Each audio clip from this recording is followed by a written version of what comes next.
I still think there's a lot that can be done. I think the sky's the limit, and for a sport like swimming, that really wasn't that high and wasn't that big in the U.S. or some places in the world. I think it's grown over the last 4 to 8 years, and I think more and more people are becoming interested.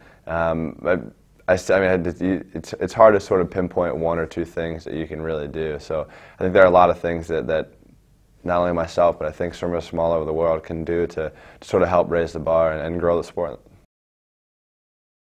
It was good. It's always good. I guess the people who who are in college and swim collegiately in the U.S. get to do dual meets like this all the time. So for me, being able to come in anywhere and do a dual meet, it's fun because it's really more team oriented. And when you're scoring first through third, you really have to fight for those points. You have to fight for the second and third places, and it's kind of, you really see the closeness of the team, and you have to come together to be able to win.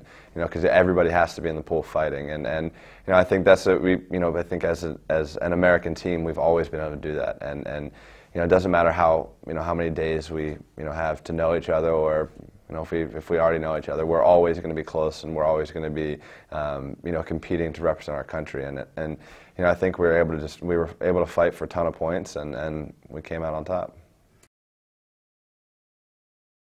I mean, I'll say the only two, I guess, swimmers that I really know are you and Steven. We raced against yeah, each other. we've raced against each other many times. So yeah, there's no need to admire each other. We've had some good races, that's for sure, though. I guess probably maybe winning the 8th, just because it was sort of my whole life, trying to do something that no one else has ever done, and it was kind of, a dream had finally come true.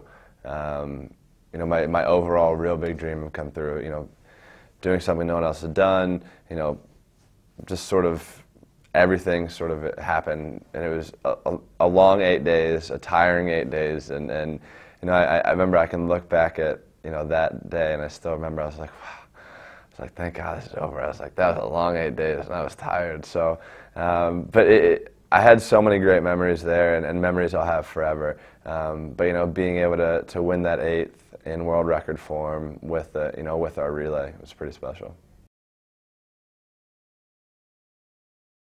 I think it's for me, I've only worn Speedo, and that's how it's going to be for the rest of my career.